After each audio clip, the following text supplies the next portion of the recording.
The best way to understand what freelancing is to look at how standard jobs work, and I'm going to share with you how freelance jobs deviate from standard jobs. Now, standard jobs, basically, there's three people involved. There's the programmer, which is you. There's going to be the boss, and there's going to be the client, okay? The client is basically the business that comes to the ad agency that says, hey, I need a website. Please make the website for me. And the boss then convinces them to work with your company instead of another company. The client pays the boss the amount it costs to get a website built, and the boss keeps part of the money and gives you another part of the money. And you're going to build the website for the client. All very simple. Now, what the boss has to do, basically, that you don't have to do, is that he can find clients, he manages the team, and handles all the legal stuff. After he does this, all you have to do is do the coding. So what that means is that in that kind of arrangement, you don't have to find clients. You only have to sit at your desk and work when the boss tells you to get your money. But here's the sad part about it. What percentage of the money that the client pays do you think the boss pays you, and what percentage do you think the boss keeps?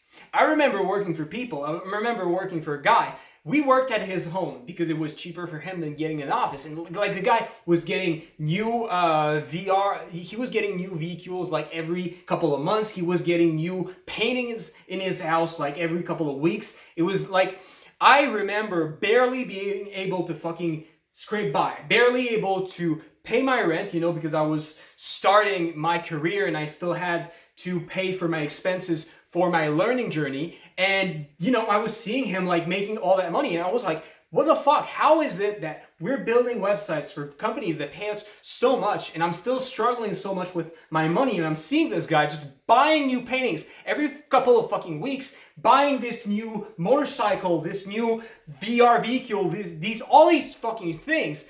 And I wasn't even able to have enough money to pay a fucking car. I was going at his house to work on a fucking bus. And the thing is, I finally realized that I was working for a guy who kept 82% of the profit. And I was just getting 18%. I ended up seeing the contracts and everything, and it just fucking blew my mind. A couple of months later, I just realized, hey, I can't work for this guy. This makes no sense. Listen, I could just, instead of just giving 82% of the value of my work to this guy who just find clients for me, why wouldn't I just find clients for myself, right? And that's exactly what freelancing is. Freelancing is basically you get rid of the boss, and all of a sudden, you go find clients for yourself who pay you 100% of the money. Think about it. Does your boss spend as much time as you do working, getting, the client? And is it worth how much he's getting out of it? That was an extreme example. Most boss will not take 82%, but it's always upwards of 60%. Do you really want to keep giving away 60% of your work? It's like, you end your year, you give, I don't know what taxes are in your country. You give like 30% of your taxes to the government. You're like, oh my God, I give them so much money. You're giving way more than that to your boss right now. I don't care what your job is, and maybe you haven't started as a web developer, but that's exactly what's going to be happening. And think about it. 82%, is that all the things that your bosses do that you would have to do is learning to find clients, okay? All the other time he spent managing teams is not something you would have to do. You would be an independent worker, working alone, finding your clients, building websites for them on your time. You choose your schedule. You choose when you work. You choose when you wake up. And, handling the legal stuff, it's a lot simpler when you are making a one-man business than when you're building a business with a lot of people, and you'd be spending way less time than your boss Imagine it like getting rid of the boss doesn't mean you have to be both the boss and the programmer. You don't have to do everything a boss does. Barely, you have to do some legal stuff, but really not a lot. And you have to do the finding clients part.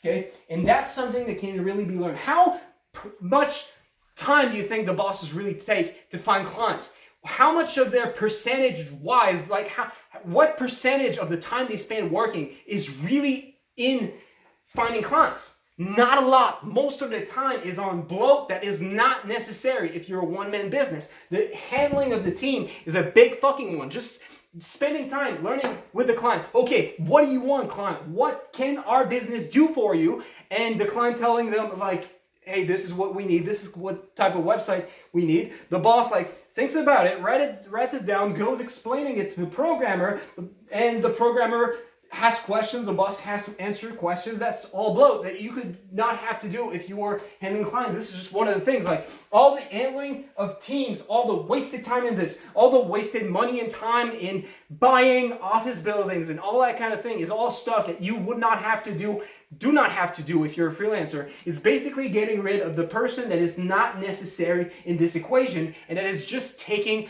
the fucking money out of your pocket. Listen, finding clients is something that can be learned and very simple, and I actually learned it in less than 3 months. And the best part about freelancing is that it's easier to get started than getting a regular job. And the reason this matters is that unless you realize, okay, when the pan thing started, okay, when people started getting sick, okay, people had to stay at home. Businesses could not just have their stores. They had to build websites to get people to see them, do their business away. So the demand for web developers increased tremendously. From 2019 to 2020, there's been a 55% increase in the demand for web developers. At this point, businesses also had another big event happening because they started having all of their employees working from home. Now, what did they realize? They realized that it doesn't matter if their employees are in the same city as them, or in another city, or in another country. And they realized that they could hire people from other countries for way fucking cheaper. So what companies started doing is that they started hiring people from India, Pakistan, Vietnam, all these countries that people are willing to pay to work for a lot less money than people in North America. So it got harder for people here to get jobs because companies started hiring people from other countries more. But it got worse because the thing is that the demand for web developer services increased because at the start of this big catastrophe, businesses needed their websites done. They really needed it done now. But what happened is that all the business got their websites done. So now that their websites are done, there are not as many jobs left. The website they needed are already done. Okay? Most businesses have done this. So the demand for web developers has decreased. Now what happens? Businesses are now used to hiring people from other countries to do entry-level positions, beginner jobs, and at the same time, there's less demand than there used to be for web development services. So there are less jobs and businesses are more inclined to get people from other countries to get these jobs. We are living in tough fucking times to get an entry-level job as web developers. I have friends who are in college who are telling me, like, very sad, like they're not sure what's gonna happen to their future because they see all the graduates from the previous years that have graduated, like at the end of this catastrophic event, who did not get jobs, who are ending up in working in storages, working in gas stations, working in all these fucking places that are not web development, getting paid minimum wage, and they're just asking themselves like, okay, I spent so much money on college, am I gonna get a job, or am I just gonna end up working at minimum wage for all the thousands of dollars and thousands of hours that they've spent in college? So right now, getting a job is tough. There's all these people who are just working so hard to get these few jobs, these people who are sending resumes everywhere, these programmers who have a degree, 3 years of college, who are just like desperately looking to be the one who will not keep working at the grocery store and get hired actually at a job that is for web development, for the things that they have studied in college. The fucking competition right now to get jobs for web developers is insane. And what people don't realize is that you should instead go directly to the client, because of all the people who are able developers, only a small fucking fraction, a small percentage are actually going directly to the client. And all you have to do is basically offer them a slightly lower price than what the bosses offer. Okay? The bosses sell websites for like $4,000. $4,000 for something that could take you like 30 hours of work. $4,000 for 30 hours of work. Just sell the fucking websites for $3,000. The bosses aren't needed anymore. The clients are all gonna choose you because you look competent and you're offering like to work for a lot of money, way more than you used to be paid by the boss, but it's still way less than the clients are used to paying, because again, the bosses ask them for ridiculous amounts of money. Even though they pay you like $18 to $30 an hour, they're still keeping like 60% or 80% of the jobs. So for them, like, they got paid more than the hundreds of dollars they paid you.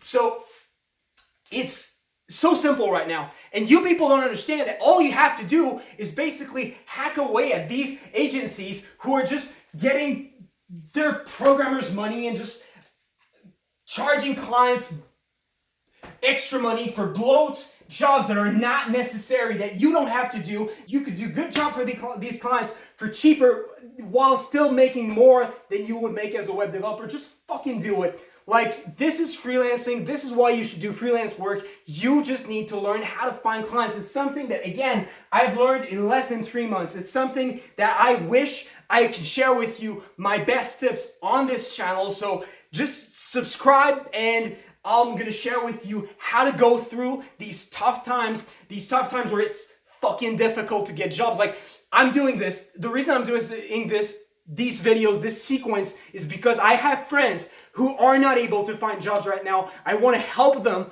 and I want to help you if you're in the same situation. So subscribe. You're going to see these videos that I make for my friends so that they can get paid instead of getting in the fucking grocery store. And yeah, I hope you found this video helpful. I hope you will listen to my future videos. You will find value in them, I promise. With that said, thanks for watching, and I'll see you soon. This is freelancing, and this is why you should not get regular jobs right now, why you should start getting freelance jobs.